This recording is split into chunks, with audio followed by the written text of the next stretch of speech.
Okay, our sponsor for this episode is SpaceMade.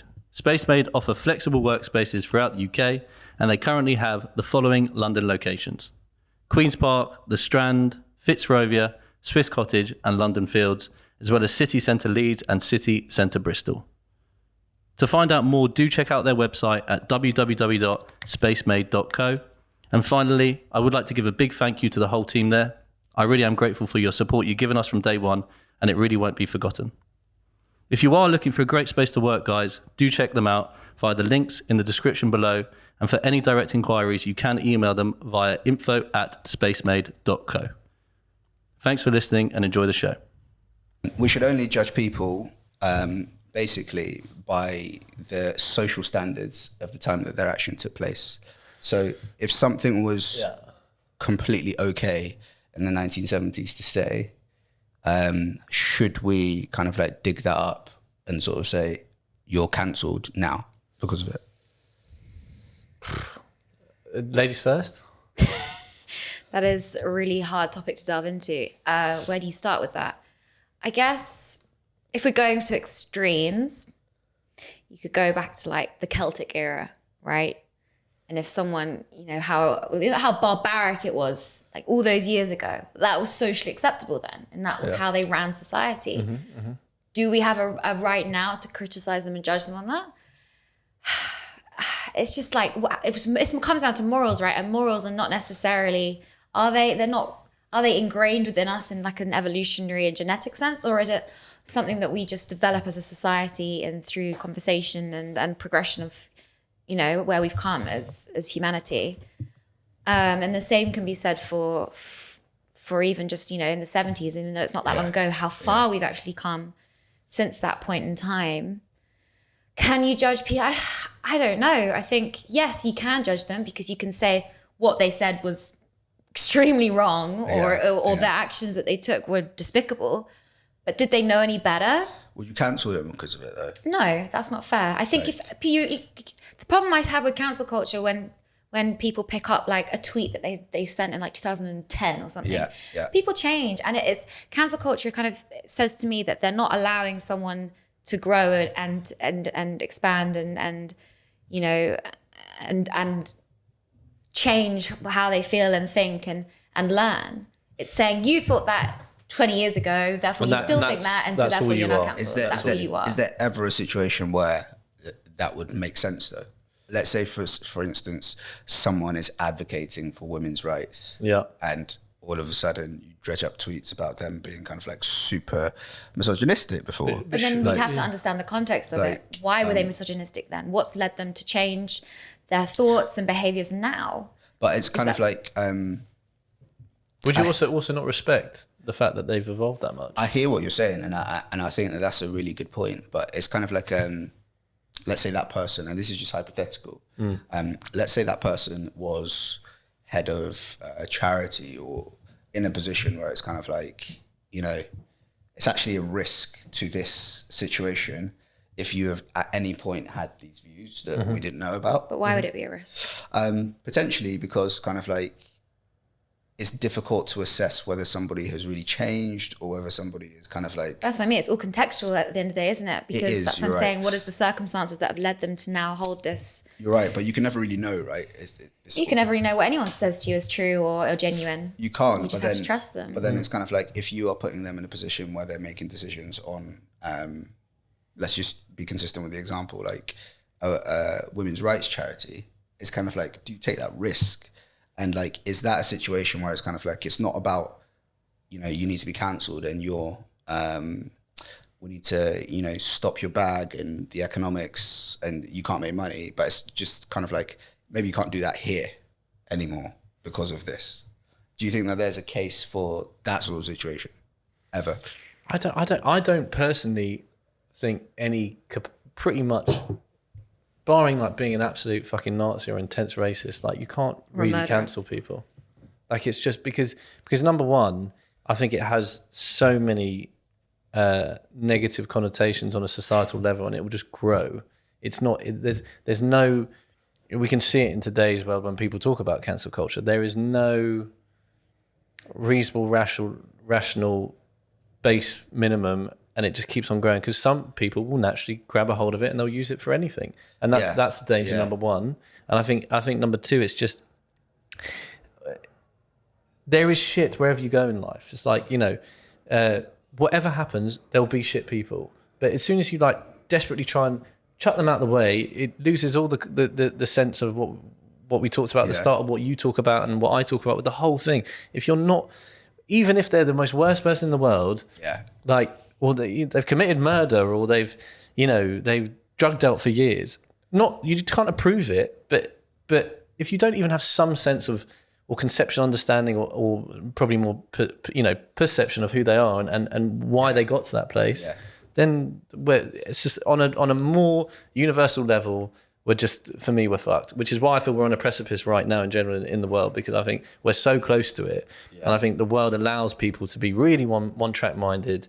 And like you said, the echo chamber, which is why I almost thank you for making this game, because these are the sort of things that will hopefully push through and make a difference and actually change people's opinion. I just think it's so dangerous. We were talking about this like literally 5 seconds ago, right? What cancel culture was intended for and how it originally started is how it's currently manifesting now. And I think kind of social media has exacerbated it in the wrong way. But, shout out to Afomo Jukwu and Remo Onumonu, who came on a 40 event and kind of like talked about the definition of it. And what they were saying was kind of, for people who didn't have traditional recourse, who couldn't get justice in traditional ways, they bandied together and sort of boycotted certain things in certain industries. What's a great example? Recently, Dave Chappelle. He had an issue with a US television network that kind of owned the masters or equivalent to some of his work. And he was like, the deal that I was in meant that I didn't get properly remunerated for this work. So he asked all of his fans to stop watching the show on that network. And it had such an effect that the network that held the rights to his show released him from that contract, and then Netflix bought it and then put it on there and then gave him the proper deal. So that's an example of where cancel culture could be used for good. is used for its proper, course. It's like, in my opinion, and everybody's going to have their own opinion on this, but in my opinion, it's not, I disagree with what you say. It's like, okay, I disagree with what you say, but like, I'll still fight alongside you to protect your right to say it. Yeah. Sort of thing. Yeah. And that's I think the most important thing. We can't lose sight of that because, people disagree, and you can protest in a healthy way. Yeah. That's absolutely fine. Like, and you can lobby for change in a healthy way, and you can lobby for change in a really aggressive way. And sometimes when people don't hear, they have to feel, and you have to riot. That's not for me, that's not a terrible thing. It's been happening for centuries, so it must be part of human nature. But what you talk about with Dave Chappelle is not cancel culture to me. Is it not? No. What is that to you? That's just a fuck you to big corporations. Yeah, but you see, for me, that's kind of like fundamentally not a fuck you to big corporations, but if you kind of like reduce it to problem, no traditional recourse, no traditional solution, what we're going to do is kind of like vote with our eyes, if you like. That is kind of what cancel culture was traditionally. It was kind of in the past. Also, you're saying, so you're defining elements of cancel culture to be much different to perhaps what I'm perceiving it as, which is much more at this very moment in time, which seems to be it's just quite dangerous. Yeah. Like, would you agree if we refer to the version I'm talking about, you'd probably agree it's quite dangerous? I think let's kind of like align on assumptions. So we're assuming that kind of like person A hears an opinion from person B. Person A doesn't like the opinion. So person A is kind of like, that person's morally abhorrent. They should never work again. That's kind of like the modern version of cancel culture. Right? Yeah. For me, that's kind of like a difference of opinion. Yeah. And whether you disagree with somebody or not, everybody should be allowed to have an opinion. And I'm going to say something really controversial here. Do it. That's what it's all about. But fuck it. Like, if people have racist views or misogynistic views or any type of views, if you have them and they're your views in your head and you never act on them and you're never discriminatory as a, you know, consequence of them. And I know that's hard to do, but if that's the case, let's say in an ideal world, have that view. Fine. Like, I don't care that you have that view. What I care about is when you start, based on that view, not accepting people for interviews and, you know, making decisions based on that view. I think everybody is at liberty to have whatever view they want. And I think what you can't do is police thought, sadly. Yeah. Like, you know, it'd be ideal if you could and align everybody to kind of like a center and balanced way of thinking, I guess. But even then, is that not... Yeah, it's like, I kind of agree with you. That would be not. It's a nice idea, but even then, it feels like it would be dangerous to, should we say, the human equilibrium, if you could police thought. Yeah, of course. I don't think it's like. I mean, when I say it would be nice if you could, I kind of mean that kind of, you know. It'd be nice if them no wankers who like were really rude. That's it. And racist, like, basically. you know, if everybody could sort of wave a magic wand and make everybody think like them. Yeah. Nobody thinks like, oh, I'm thinking this, but I'm sure I'm wrong. Everyone thinks they're right. Right? So it'd be nice if you could get everybody aligned to where you are. I also think it's really important to understand why people hold these extreme opinions and thoughts and beliefs. That's Exactly. the most important thing. I think one really interesting thing is to look at like cults, because you become so, like, when someone's in a cult, they're so indoctrinated, or they've been brought up in a cult society, and so their whole life, all they've known, all they've been taught are these beliefs. Yeah. So can you cancel someone for that just because of the pure environment in which they've been, you know, absorbed into? Yeah. If then, for example, say going back to our original example of, was it women's rights that we were talking about? Say, that old say thing. there was a cult where it was like completely misogynistic and they believed that it was the patriarchy ruled and whatever, and they grew up in that. But then say, you know, they got to like 25 and they're like, oh my God, what have I been doing? I've been completely taught the wrong thing, and this is so immoral, and I don't believe this stuff anymore. But maybe on their social media, or there's evidence of them publishing things that had, you know, suggested that they believed into what the cult was, you know, saying before, but now they've changed. Yeah. Can they be cancelled for that? Is that fair? I don't think that's fair. Like, I agree with you. I think that cancel culture is kind of like diametrically opposed to societal progression. Like you have to allow people, or you have to allow societies to change. Like if you look at, you know, same-sex marriage is recent. Like that didn't used to be a thing until fairly recently. Like, But then bisexuality is, as far as what we can tell, since the Roman times and Greek times, it's just, I feel like we had a regression maybe 19th century, 20th century, and it's come back almost. Yeah, and I think that's like super true. And like to give kind of like a more maybe a more recent example, and an example closer to home. I remember growing up in inner city London and going to school, and it wasn't cool to be African. If you were from Africa, it was kind of like, do you live in a hut? And you're talking about like 11, 12-year-old kids and like really juvenile, unsophisticated, kind of like joking and stuff like that. But even up to like 16, I remember at school, it wasn't trendy to be African first, like an immigrant. Now in like popular culture and our culture, like Afro beats and stuff like that, it's like super super celebrated, and that is progression. That's like that happens, and that's normal, and we have to, I guess, allow that. But then what's that term used? Appropriation.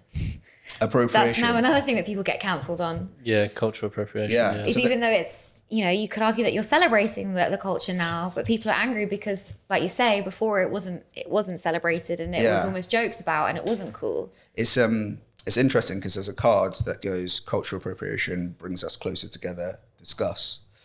And I think what you said is super true. It's not, you know, that's a throwaway outlandish comment, right? It brings us closer together. Does it? I mean, it depends. But I think kind of like there is a massive difference between cultural appropriation and cultural appreciation. Yeah, and I think people get them confused. Yeah. So sadly. how would you define the two, though? I'd be interested to know. Appropriation is when kind of something is traditionally not accepted, but then it's made acceptable because another culture does it.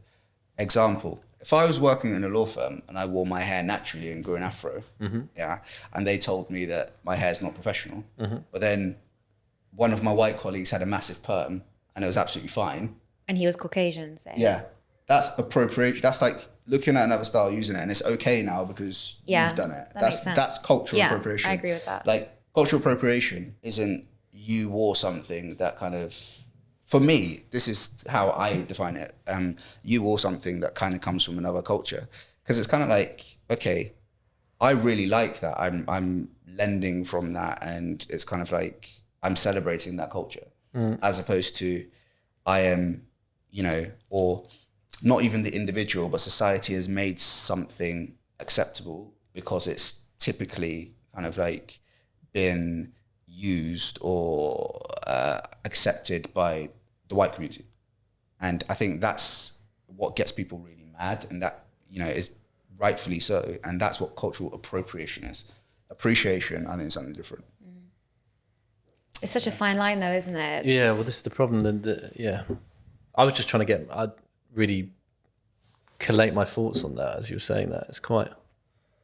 Sorry, but go ahead about the fine line. I mean, I just think it's so hard. It's so hard to know, and then I think there's a lack of forgiving on the nuance side, which I think is half the danger as well. And that creates the cancel culture. Do you guys feel like, as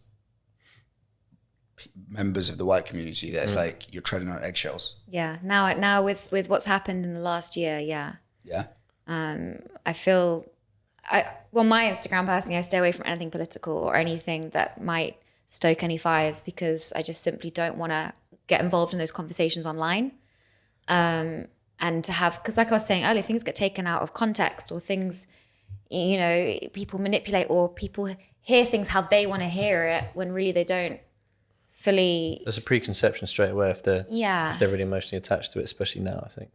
So you've got no chance, no matter what you did. That would maybe be a one way to put it, is that, especially I can imagine for you when you've got obviously a ton of followers, it's even scarier. But I wouldn't say I'm walking on eggshells personally. I think I'm very willing to have a conversation with anyone, and I'm not too scared of like saying what I feel personally, and I'd like to think I'm reasonably balanced. I'm quite well read and all these sort of things. But I would say I've had conversations with black friends or people I've met at dinner party, wherever it is, where it is trickier for sure. And perhaps I speak out of turn, and I've definitely learned from some of the conversations where I have not realised in the first place, which has been good. Yeah. And I think on the flip side, I've had black friends or people I've met who maybe saw my perspective and gone, okay, yeah, maybe there is a hypersensitivity here, or maybe I can see their point, why they might have interpreted that and why they've evolved to think differently, or whatever it may be. Is there kind of like, and I might be putting you guys on the spot here, but like, No, go for it. Is there any frustration that kind of, a lot of the systematic racism and stuff like that that's been perpetrated, you don't feel connected to yourselves, but you feel kind of in some way responsible for redressing that balance? What do you mean? As in kind of like... Yeah, I know what you mean, but go on. As in kind of like, let's use a hard pendulum example. Someone in the States might say, but I'm not racist. There's nobody in my family that's racist. So why do I have to hear about this? I've got no problem hearing about it. Yeah, I have no problem. But or why is the finger being pointed at me, sort of thing? Whereas kind of the counter to that is, yeah, but you benefit from the system. So I think in America it is really bad systemic racism. And I watched a little mini documentary about, the reasons why, and I fully understood it. As I think that's been one benefit actually of what's happened in the last year. It's made me actively research into it, and it's because like you say, it's not something that directly affects me per se, but that's no reason to not try and understand why people are getting so frustrated and angry. But do I feel guilty? Is that kind of what you're... I mean, you've said it in a much more succinct way than I did, but like, kind of what I was going at. Like. Well, no, because I don't think I've technically had a part to play in the systemic nature of it. I think that's something that's been caused by our predecessors, and yeah, I think I've never kind of been in a position where I've never stuck up for someone, or I've always tried to make everything equal as possible. Yeah, and in any sense, whether it's gender or whatever, age. Yeah, I think kind of like, I don't want to speak for in this example like the entire Black community, but my personal view is, could give a fuck whether you feel guilty or not if you're not from the community. It's, for me, it's like beyond that now. Guilt's not the important thing. The important thing is how do we kind of like foster an environment for change. Yeah. Like, okay, cool, great, that happened, we recognize it. What can we... But I think that's just me. That's my general approach to like any mistake that has happened. Is kind of like, okay, how do you fix it? How do you move forward? Exactly. Move forward, But you know when you're asking that question, are you talking in some sense about do you as a white person, does your back get up a bit and feel like you've been pointing the finger at as if it's your fault, and that natural reaction? Because I know what you're getting at there. This is kind of like we're using the kind of example on ethnicity, but exactly the same thing happened less than 2 weeks ago with women's rights, when men were going, but not all men. Yep. Right. It's exactly the same kind of, I think, psychology of the making a general statement about the status quo and people interpreting that as a personal attack. And that's only natural though, right? Or at least in the first instance. I mean, it's an impulse. Yes and no. It's natural in the sense that kind of like, yes, it can be impulsive, but it's not natural in the sense that kind of like you're not even really listening to understand, you're listening to respond. And it's the impulse that makes you respond a certain way. But actually, like, a lot of the rhetoric that I read wasn't sort of saying men, it wasn't even about kind of like, you did this. It was more kind of like, this is happening in our society. It's not kind of like you personally, it's kind of like, this is outrageous. We're now telling you that this is outrageous. We're now telling you that this is our lived experience. It's not, we're not telling you that for you to go, I agree, or it's not me. I'm telling you that for you to listen and understand. Yeah, but I think I understand the reasons why men were doing that. It's because I also read the other side of that argument, and it was that we're saying this because we don't want to cultivate this society of fear towards men. Not all men are predators. Not all men are going to chase you down. It's and social rape media you. connected as well, isn't it? And I think social media does generate this kind of cesspool of fear and anger, and like there's always someone that's got to be attacked. That's what it seems like. And I think that was just a natural reaction to prevent that from happening again. But would any reasonable person sort of think that all men, like, do you know what I mean? But I think within these type of situations, that rhetoric is created, and you see it in the way that people are nowadays. When we talked about the fact that, going back to the point of like, why are people not willing to see the other side of the opinion and try and understand where they're coming from? It's because of these elements of social media and these blanket statements that happen that makes your willingness to judge that person and have a preconceived notion of someone so quickly through elements of identity politics and everything else. And it's very, very dangerous. And you know, when I was talking before about the danger to society, and that's my problem with it. It's like blanket statements are very accusatory, because it just, like you said, you're saying it's general, but then it can grab everyone else. It can throw a blanket over everyone else. So then everyone feels like they fall into it. So for my point of view is no, not personally do I take it, because I don't take it serious. Well, I don't take a statement like, also sometimes the wording is very tricky. It's like, men beware. Like, that's, men is everyone. And that's very dangerous. Here's where I kind of am aligned with you on that. And the same thing happened with the Black Lives Matter movement that I didn't love. And I spoke to a lot of mates and they completely disagreed with me. And I learned something on it. But it was kind of like, the rhetoric seemed quite accusatory. It seemed kind of like, go out and learn, go out and educate yourselves, and go out and like, it was a lot of kind of like anger placed, you know. And my initial argument, or my initial response to that was like, this is maybe going to marginalize people who could. The whole thing is more divisive. Yeah, that's It's what I connected had a to problem social with. media. It's connected to like- cancel culture. It's connected to identity politics. It's this vicious round cycle of all these certain, should we say, school of thoughts or ideas that suggest. It's why I'm very like opposed to identity politics, because I just don't, on a purely like, forget what way I lead or lean sorry in a political sense.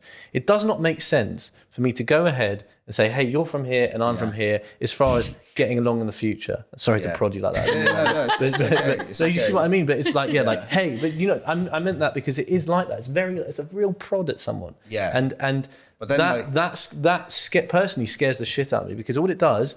So you know, you're saying as a white person, do I get offended? I don't personally get offended. I get it. But I've had, neurological impulses of going, hey, why the fuck? And then I'm like, I realize what's going on, and I center yourself. yeah, and I sense that, and I realize I understand why they're thinking that, and I understand it's not genuinely personal to me. But if we're talking on a wider level, I understand why people get like that, and it just seems like every group or everybody's getting attacked for something, and it's just like why in very bohemian terms, why can't we just get along and just be a bit more forgiving? But here's where the education piece was for me. I initially started like where you are, and I was like, this is super accusatory, it's not going to achieve anything. Then I was like, fuck it, people need to get this off their chest, and if certain groups of people need to be victim for a short period of time and it starts a conversation, fine. Yeah, it's almost like we need to divide to come together. Do you know what I mean? I was kind of like, I'm not against that, but I'm not against it in every capacity. I'm quite for it in many ways. Like, there's without a doubt, there's some elements. You're an anomaly because you're not an anomaly, but you're in a small percentage perhaps because you are very well read and you are intelligent and you are, a lot of people aren't like you, and they don't, if just going back to some small counties in England, for example, there are people who, you're shocked if you see someone of a different ethnicity there. So like, you kind of need to have these conversations. But it's the way surely it's the way we have them. That's the point. Yeah, but that is a really good point. And my whole journey to it was kind of like, this isn't going to achieve what we want this to achieve. Yeah, this is the way we have the conversation right now. That's literally it. If the kind of like comms is super accusatory. But then I was kind of like, and this is when riots were going on and people were like, you should protest in a different way and stuff like that. And I was like, not being heard. And I was like, no, like, then my friend came round. His name's Vince. I worked with him at Deliveroo. And what he said was kind of like, if it takes burning some shit to get a response, burn the shit. But I'm not against that either. Like, I really don't do that. But I'd again say it all connects to rhetoric and dangers. It's like, okay, why is there this anger, right? Like, fine, we'll just go there. We'll talk about like what's systemic racism or institutionalized racism, right? Or is it two different things? Is one point. Now, there is no doubt that, I mean, I'm sure you heard about the report that came out yesterday. I've forgotten what it's called. The government basically had a whip run and went, we're not racist, are we? Yeah. Now, but there's more to that than that. I'd say with respect to you, like that is for me, there's more to it. It's a 300-page document. You can't say, oh, well, that's it. And that would be my point, is if you start doing that, especially leaders of thought, then people will follow. And that is the danger of this whole situation. Cherry pick information. If you cherry pick information, you pick the narrative. It's like, with respect to you, I would say, if I could challenge you on this, that statement suggests that you have you had a preconceived notion of what was going to come out before it was going to come out. Now, regardless of the people who are involved in it, and we know that some people within that board were of backgrounds that you would consider more appropriate to analyse the situation. Yeah. There's definitely enough there to go. There is some validity to the people behind it and what they're saying. Now, to what extent is another question. There is balance there, but I really worry for this sort of thing, because you've seen the aftermath since then, and it's already like people have chosen their sides already. I can honestly, hand on heart, be pretty confident that I have not picked a side. And I didn't have a preconceived notion. I just thought to myself, of everything I know, it's very, very in simple terms, institutionalized racism, yeah? There is elements that suggest there's institutionalized, there's elements that doesn't. There's elements to suggest that individual racism is probably the scariest right now, and there's many ways to skin a cat. In the sense when we talked about before, which I know you agree with, that every single, how can you, categorizing people is just quite dangerous in general, especially when it comes to statistics. It's very anecdotal in the wrong way. Yeah. And as a result, like we said when we talked about the twins who could go a different path, all of that. How can we? If you wanted to say to me, there are racists, there's dangerous people about, there's people who lead certain thoughts that are dangerous, and we need to give good speech against them, and we need to do general, positive, equal opportunity so that anyone in a decent position can do something. Of course, I'll be with that, but there's lots of incremental dangers and small details that have to be addressed, and I don't think, and that's why I worry about this whole situation that's connected to the points we talk about: cancel culture, identity politics, and so on and so forth. And again, I would add, I'm not particularly any political leaning. I mean, I like, the whole reason why I do this is because I'm obsessed with balance, and I'm obsessed with like people just saying, not like, oh, this is a fact and this is a fact, because now we distort facts, but like, what is actually going on right now? And I'm kind of sympathetic to that. You know, I lean the same way. I'm not really kind of like I can make a throwaway comment, but I'm not really kind of like wedded to any one view. I'm always, even if I have a strong opinion, it's like super weakly held. Yeah. Like It's a good way to put it, because you're always, if you've got any way about you, you're willing to take on more and maybe be swayed. Yeah. I'm ready for it to be challenged. Like, I think people's frustrations with that report was kind of like, one, timing of when it came out. You know, who can really be at fault for that? And two, kind of, it is reductive, because it does make it does come to the conclusion that the UK is, one, not institutionally racist, even though there's much more data to that. But it also comes to the conclusion that the UK is by far and away better than other places, sort of thing. And like, you don't think that? Sorry? You don't think so? I do think the UK is better than a lot of places I think especially London. I think I've got a very London. I think I've got a very London's its own London-centric entity. view. I think I've got a very London-centric view of the UK. I've never really I've lived in Exeter, and literally I was working in a pub and a lady came over and went, "You're good looking for a black man." Like, like that's the sort of like, and she was about 90 and she thought she was like being friendly. Aww. So that's the thing. There is an element of naivety in the right way. Ignorance. There's ignorance in every, and I say ignorance is because she's clearly lacked exposure and doesn't have exposure, like you said with the other point. She doesn't have the kind of like cultural and social intelligence to know that that's not going to go down particularly favorably. It's not. That's not kind of like unique to white people. I'd say that's more kind of like an old person thing. Yeah, it's like, generational. It's generational, but I just think that it's dangerous making kind of like sweeping statements, even if they're based on the interpretation of the data that was collected, because somebody could do that report again and it would come out completely different. But it is multi-layered, that report. Sorry, say that again? I said quite possibly. Yeah. But I still think it is. What I'm getting at is I'm not denying any form of institutional or systemic racism. I'm really not. I just. Is it the degree of it? Yeah. You have issues with. I'd say that's the point. I'd say there's plenty of, at least in this society, to suggest that we're particularly tolerant, or at least we've evolved and we've been, and you can see it from the fact that you have. I'm not going to go into it, but this documentary idea I have is all about basically that we have so many commonalities within a human being, especially in the UK, and the fact that we do have. I'm sure there will be commonalities with the Cornish local farmer in Cornwall and the second generation Hindu or Sikh shop owner in Bradford. There will be commonalities there, and that's without trying to be, I love Britain and so on and so forth. That is quite a beauty of what we've done, and perhaps because of the way the world's gone. I feel like that report though is kind of like the data set that was used was visible. It's actually like almost impossible to use kind of like invisible data sets to properly assess this. Because when we talk about an institution, any corporation, what is the institution? any corporation or institution, if we're reducing it to kind of like institutional racism, that's big. But if we reduce it to like a corporation,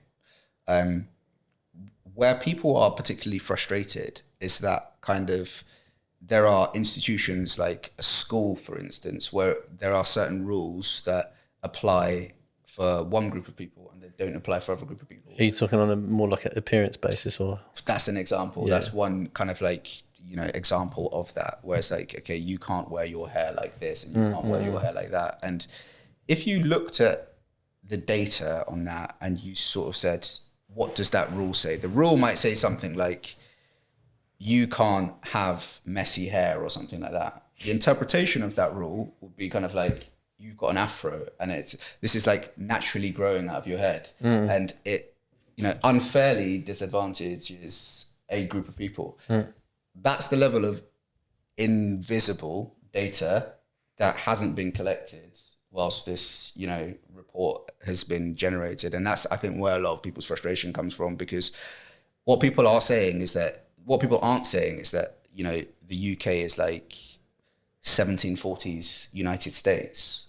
And I think that's what people are interpreting when people say the UK is a racist country. It's not that. It's really, really not that. I don't personally interpret that way, but sorry, Karen. I'll elaborate on it afterwards. But I'm pretty sure. I hope you don't. Yeah. No. I know what you mean, but I'm just making the point that do you really think people? What I'm getting at is, do you really think people are?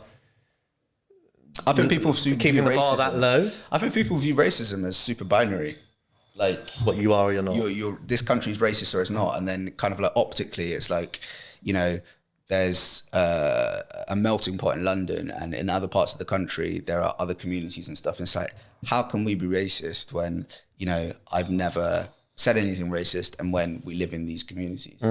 That's like a really high level view of something that is far, far more complex. Yeah, it's multifaceted. I read a study literally yesterday about, I don't know when, I think it was pretty recently done, because it was talking about current racism, and it was saying about how for job applications, two people could have the exact same, credentials, exact same qualifications, but just the difference would be the name. And the person with a name from an ethnic minority background had a 40% less chance of getting, or 40% of the time didn't get the job. And then when you're collecting data for kind of like, are job applications, disproportionately stacked, or is this question on the application form disproportionately stacked? It might be that you can't spot that from a question, because the question just sort of says like, what university did you go to? It's how the answer is interpreted. That's where the levels of racism come in. And that's where the levels of discrimination come in. Because the question could be, which university did you go to? And someone could go Oxford, and then someone could go Durham. And someone could, looking at the application, I'm going to choose the person that went to Oxford, or I'm going to choose the person with the name that sounds more similar to mine. You can't account for that. So if you're going to do a report on whether the UK is institutionally racist, like, it's almost impossible. You've almost failed before you started, because there is data that you cannot access. Yeah, it's impossible to collect. It's based on people's prejudice. That's kind of agreeing with what I'm saying. Either side or the big bit in between that we here have this one. Thank you, mate. It's so an individual's individual. It's so hard to pinpoint, which is why sometimes it's hard, isn't it? Because it's like, I'm obviously not saying don't assess whether the place don't assess whether the UK or anywhere is racist, but like you said, there's so many ways to skin the cat or peel the onion. But there's that many layers to it. Even on one person, there's that many layers to it, and it's like so. Like for me, my question would be do you feel like, so obviously you were born here and everything like that, yeah? No, I wasn't. I was born in Nigeria. Came over here. But do you feel, either way, you pretty much grew up here from a young age, yeah? I did, yeah. Do you feel the UK is either institutionally or systemic, or at least systemic racist on a more broad scale?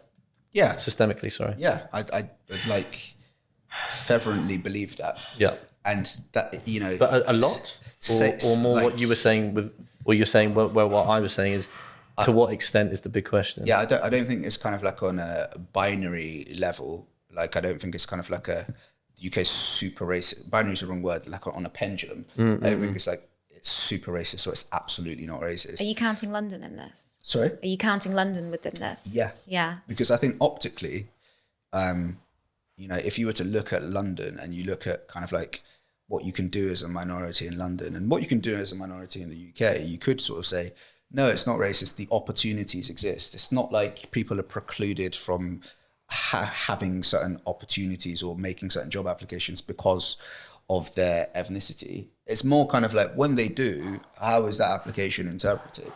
That's the level of kind of like insidious, insipid, like, you know, that I think is the real problem. And I think that's like so much harder to kind of get to, which is. And is this something you've personally experienced? You almost wouldn't know if you've personally experienced Yeah, the it. way you're saying it, you wouldn't Yeah, like know. But it's almost like less obvious. It's almost kind of like you have to catch people doing it. Actually, like I did catch somebody doing it. I was on a call with a client when I was working for a law firm, and the client thought that they were on mute, and they kind of said, Kenzo Onumonu, like, what sort of fucking name is that? People say, there was that video that went around on social media the other day of that dentist in the US, and she was sort of caught saying those illegals about Mexican people. Oh, no. Did you? I don't know if you I saw didn't that. see that. No, but I know there's a big hatred towards Mexicans. And she was like, "Oh God!" And she was like saying, "I say nigger," and she was like, "I would never say it around black people, but I say it all the time. Like, don't record this and sort of stuff." And like under the bonnet, what people say. Yeah. Like I've got a friend, and she basically said, "Yeah, my parents are like openly, casually racist at home in front of the TV, like, and normally they are like upstanding members of society. They're in really good jobs. You can't tell me that, you know, people are able to compartmentalize and silo that prejudice, just pick and choose when they want. Like it doesn't happen. Humans aren't, I don't think, able to do that. So when people are making hiring decisions, and I've got like real life examples of like, if you look under the bonnet, you're a bit kind of, it's a bit weird that you said that. Would I trust that person to then make a, you know, objective decision on 5 CVs with a couple of people from minority backgrounds in that? I find that quite hard. And that's why I think like most European countries have a systemic racism problem.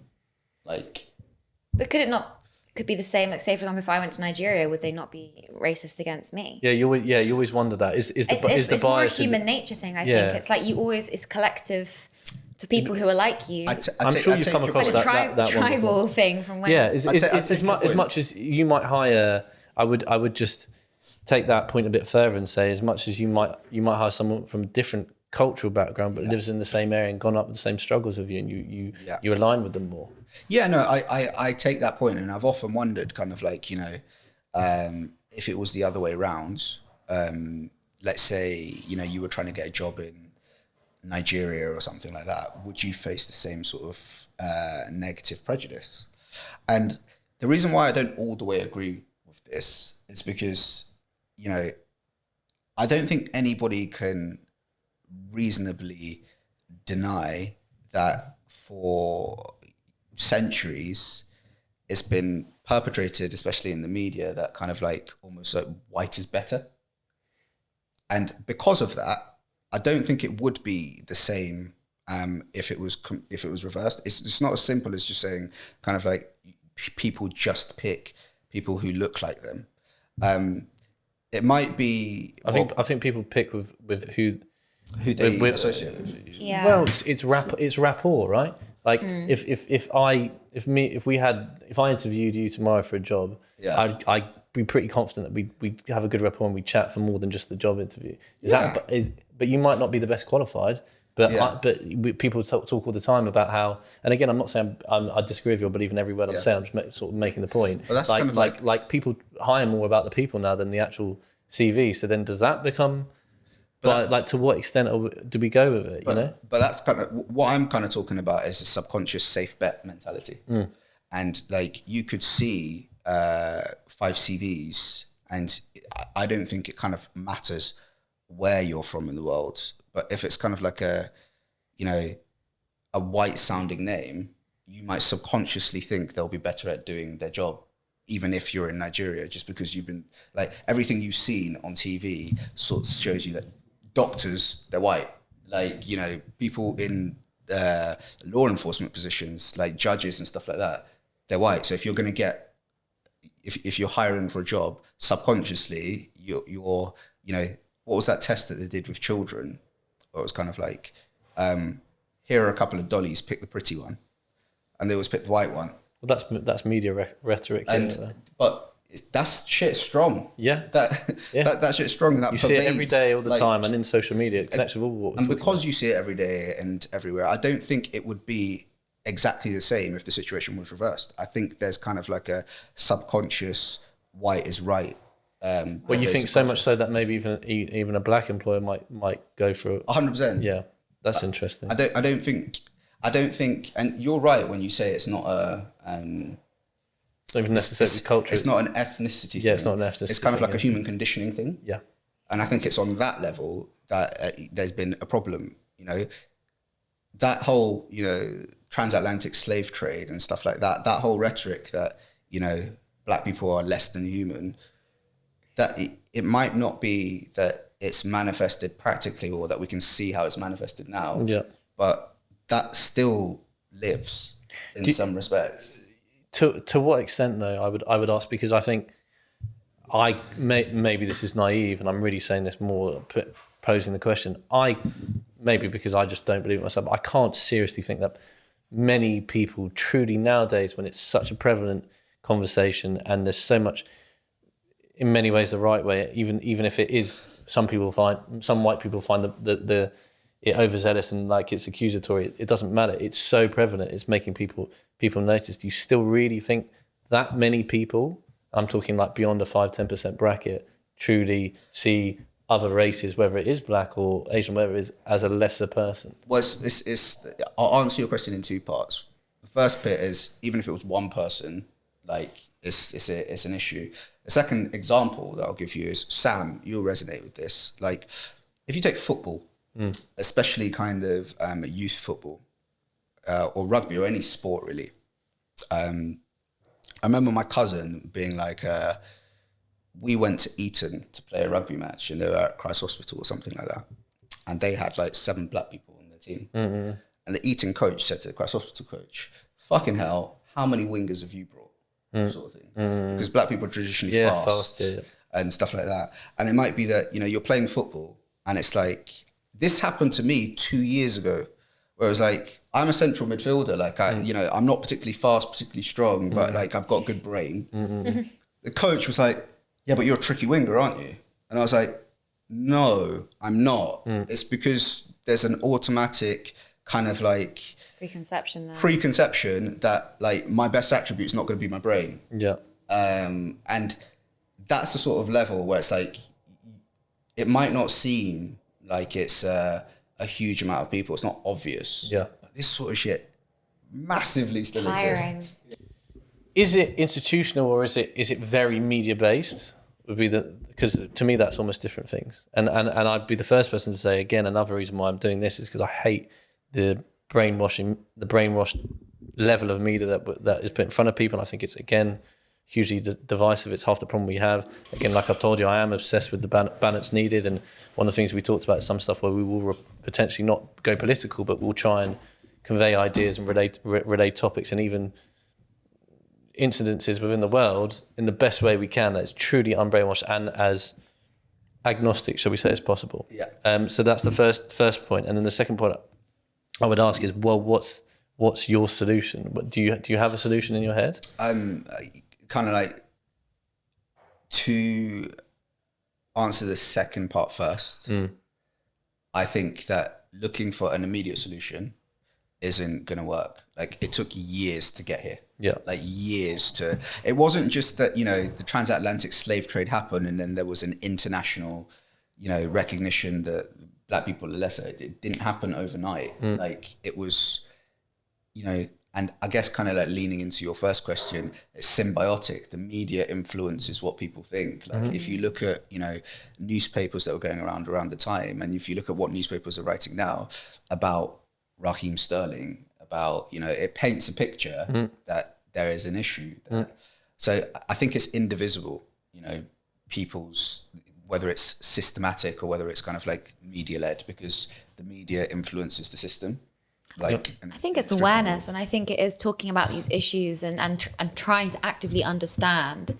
Because I think a lot of people would just dismiss it, don't they? They just say, "Oh, it doesn't exist. You guys are overreacting. There's nothing really going on here." Yeah. But actually, people wouldn't be saying. So many people wouldn't be bringing up these issues if that actually wasn't an issue. Yeah. So it's then listening, understanding, and actively trying to avoid that. Just like the thing you said about the football, he probably thought that was completely innocuous.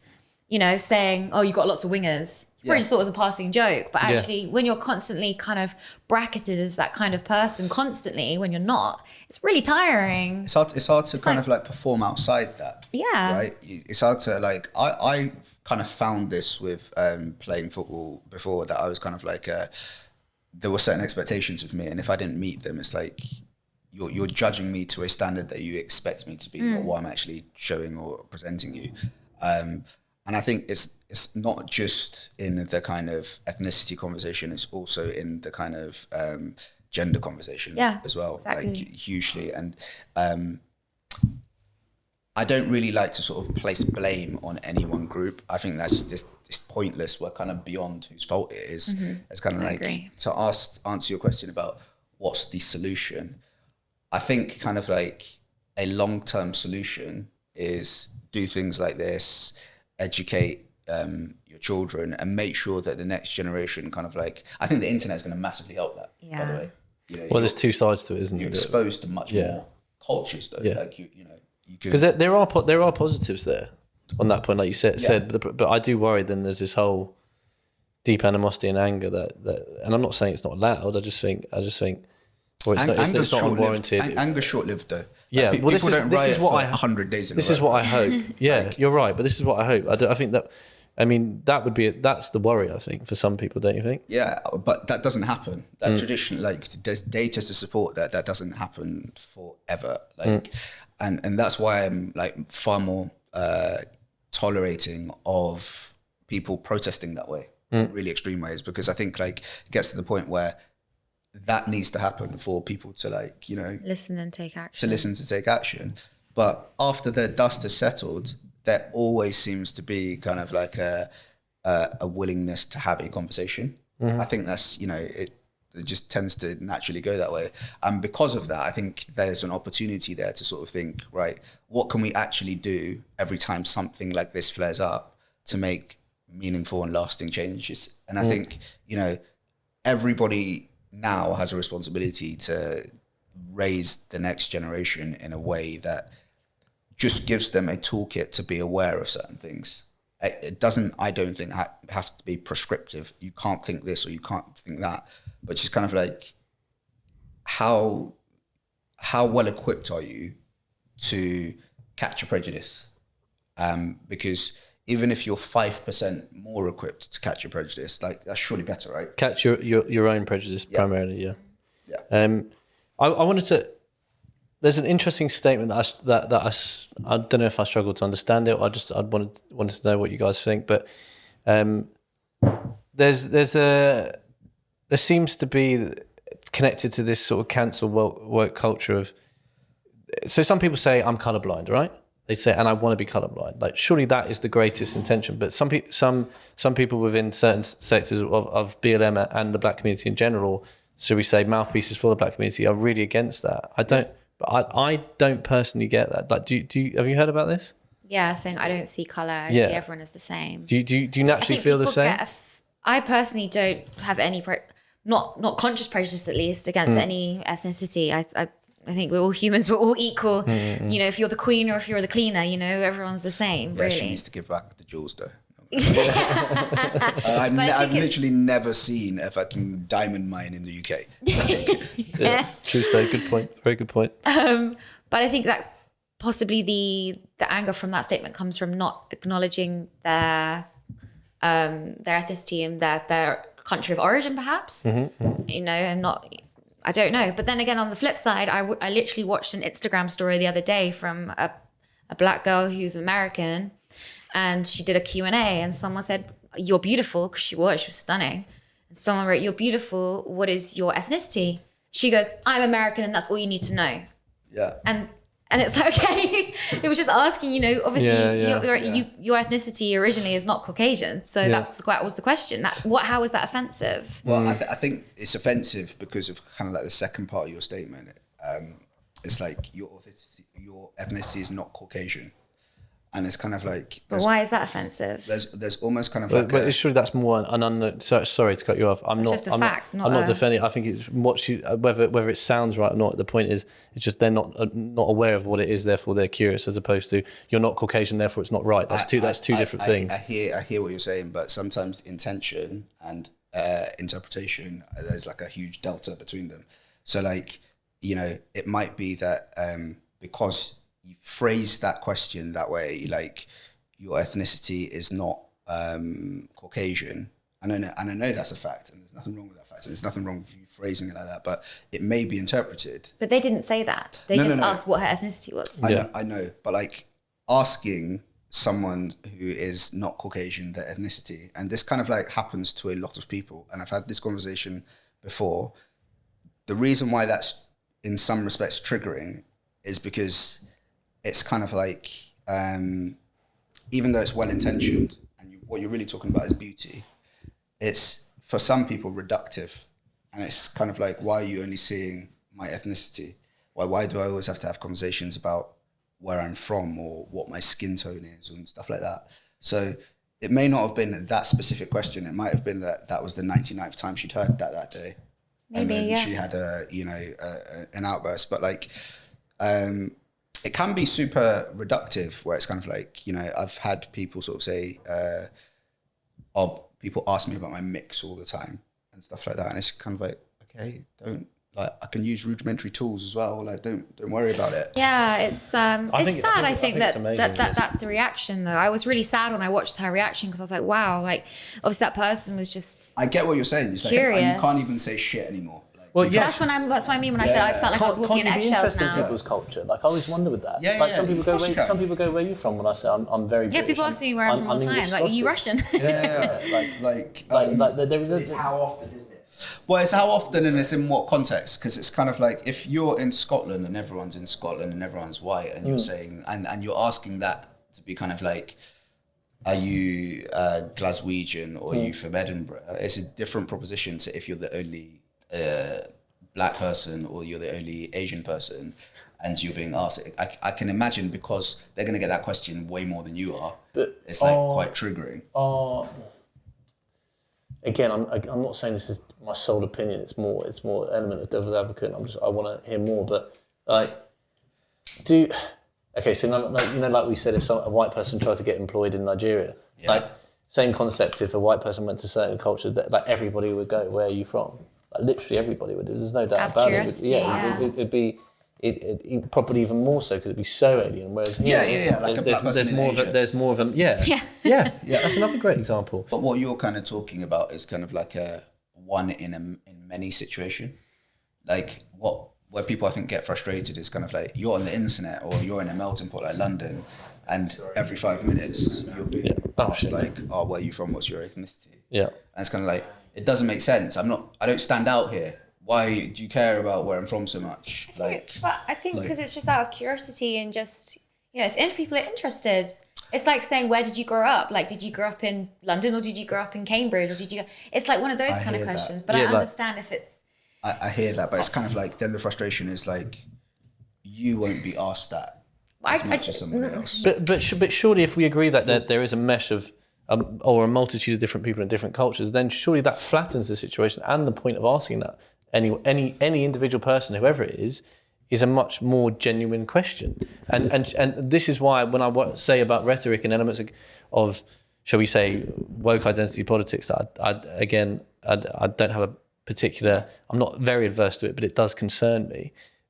You do as much, and then it touches on the other point we talk about rhetoric, whether it's rhetoric through antagonistic rhetoric towards Yeah. white people, or that anger translates towards people who have no intention to do so in a society that is arguably one of the most integratable. So it's like, I'm sort of just wondering, like, when you talk about solution, like I agree, like solution is just keep on going forward, have these conversations, which are obviously fantastic, but where would the requirement of what you believe so strongly in and what I do of shoe on the other foot, empathize where they're coming from, surely that has to be very, very egalitarian in its approach. There's nothing about this even that I've agreed more with. Like, for me, what I've tried to do is kind of like explain why something could be triggering. Yeah. Yes, yeah, Right? yeah. I don't necessarily think it's correct. Yeah. That is triggering. That's interesting you put it like Do that. you know what I mean? Like, I don't necessarily think that it should be. I think, I used that example earlier of where that really old lady came up to me in a pub and said, "You're really good looking for a black man." Yeah. Some people would have kicked off. I was kind of like, make my judgments based on my perceived intention. And I know that she was actually like trying in her head to pay me a compliment. So like, I'm not going to kick off. Like, I know that, she's probably beyond reproach, but she needs a lot of education. Like, that would be the best solution in that situation. And for people are going to react in their individual ways. People might be having bad days. People might be particularly touchy about, like, a subjective reaction of one person should never be kind of like, prescriptive of how a whole ethnicity will react to something. For sure.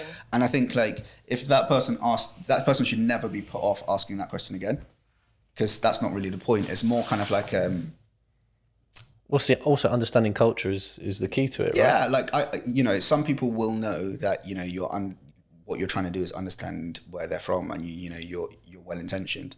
Some people won't take it like that. I think on both days you have to be unbothered if your intentions are good. Live with the fact that I had good intentions here, and that's a very strong defensible position. And do you know what I mean? You can't be put off being curious, and you can't be put off potentially offending people. If you do, I think it's always fair to say, "I'm really sorry you're offended. How can I, like, tell me why you offended me so I can not do it again?" Like, is it fair to question if they have the right to be offended? No, Really? not for me. Because I'm not isolating this to ethnicity or anything. I just mean in general. Yeah. You can question someone's right to be offended. You can say, and I'm saying if we can truly take away race apart, like, you can question people's objectivity to even their reaction, surely. Like, I think that in the same sense that you can question anything, yes, you can, but I don't think there's actually any merit in sort of saying to somebody that your emotional or rational reaction was the incorrect one, because that's an individual. They're at liberty to react exactly how they want to. But how further elaboration would be, what are they is the accumulation of why they feel that emotion correctly observed, and have they been misled in some aspects? And that might be true. Yeah. They're not mutually exclusive. You might have got it wrong and reacted in a certain way, but it's kind of like, based on the data that was presented to you, you probably felt like the right thing to do, right? So you can't. I don't think that you can sort of say, don't feel that emotion, or like you shouldn't have been offended, if we're using that example. I think it's good to ask, why are you offended? I'm sorry, but why? For sure. And I'm trying to understand it. Have that and then conversation. maybe have the conversation. Yeah, Have that conversation. in a non-accusatory way. Yeah, You have to 100%. give that person the opportunity to come around to your way of thinking, rather than saying, your being offended was wrong. You don't know about their day. You don't, like. I totally agree. I'm all for wherever we talked about, like we said, like, totally understand the shoes on the other foot. I mean, more specifically, like, do you have the right to say, hey, now, like, maybe you're overacting here? In any case, whether it's race or gender or whatever it is, and say, hey, there's positives here. There's reasons to be more positive about it. There's no reason, just on the point like what we're saying, to maybe stop a more regular trigger and try and help that person and go, hey, whether it's could be anything. It could be a guy who's perceived to be misogynist talking to a woman or whatever it is. Say, hey, I'm not the bad person here. I'm, you know, like when you were saying with what we're going back to when we were saying some men were getting offended, right? And then I watched something on ITV where a woman was like, I'm pretty sure most men have seen a woman in trouble and they've ignored it. And some guy came and it was on Good Morning Britain. And Philip Schofield went, well, I haven't. And he goes, I'm not offended, but I'm just letting you know there's more to that. Because I'm pretty confident I can say if I've ever seen a woman in trouble and I felt need me to interject, I can be quite confident in that. Using that example, it's not that, you know, men can't have the reaction. Not all men. It's not that you're not allowed to have the reaction.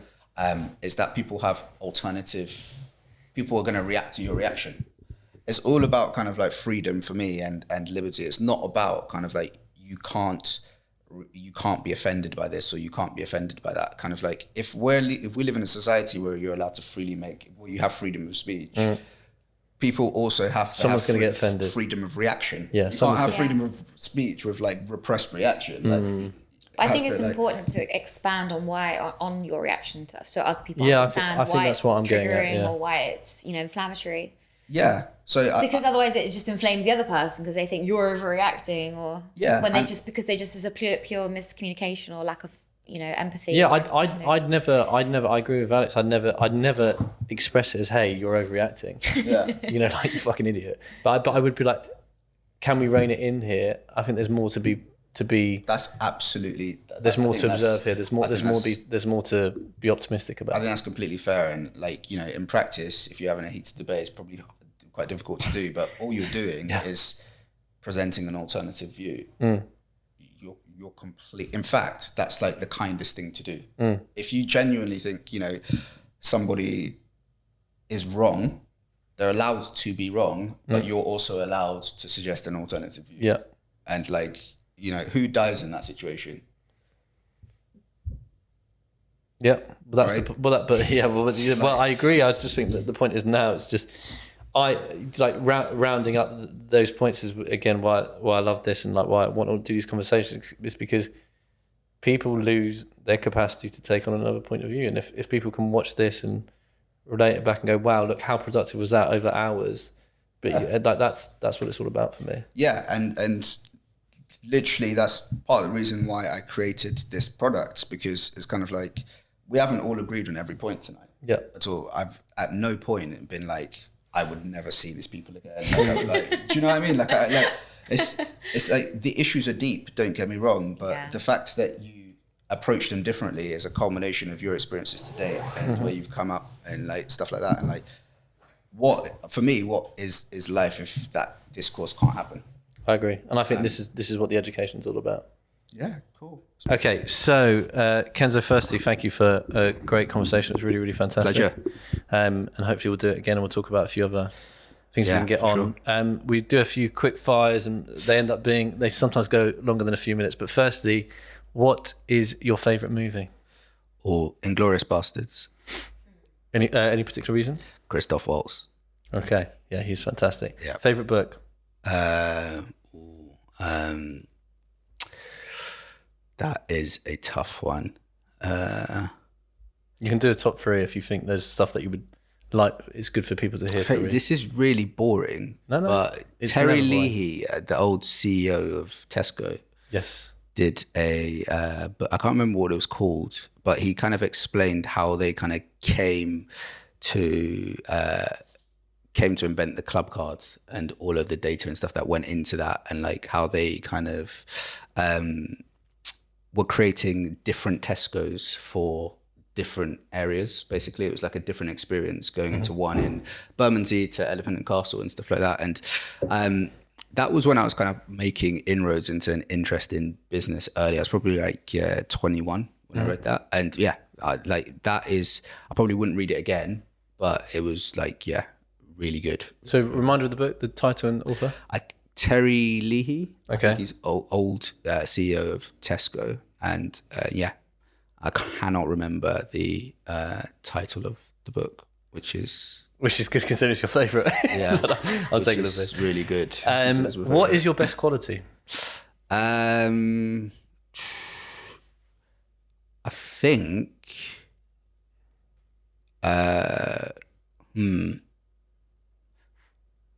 maybe compassion, or actually no, probably generosity is, if that's a quality. I mean, It's definitely a quality. I'm broke though. It's gone really well. No, I think maybe generosity. Okay, and what is happiness to you? Something that's a tough one for me. Happiness is, I guess,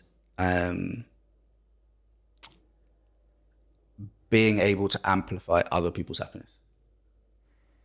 It's broad. Yeah. And could you maybe elaborate a touch on that? yeah, just kind of like, okay, cool. If I can help other people in any way, shape, or form, like if I know how to do something, or if I've set up a card game and somebody like is trying to do that, I think it's so great. Other people trying to do stuff, and if I can like help in any way, you know, that is happiness. I would say like, you know, an Audi Q8, but after 2 weeks I'd probably get a bit bored. Yeah. Like honestly, like I don't know. Yeah, not massively materialistic, just like helping other people do. So cool really, shit. happiness to you and any internal gratification will be through other people's happiness, really. Yeah, I think that's like the greatest form for me of happiness, like seeing other people like happy. Okay. Sorry, did you want to say anything else to that? No. Okay, finally, what do you hope for on your deathbed? And what I mean by that is, what do you hope you can look back on fondly on your deathbed? Family, for sure. Cool. Yeah. Simple answer, but effective. Brilliant. All right, Cool. well, listen, thank you very much. That was a great wrap.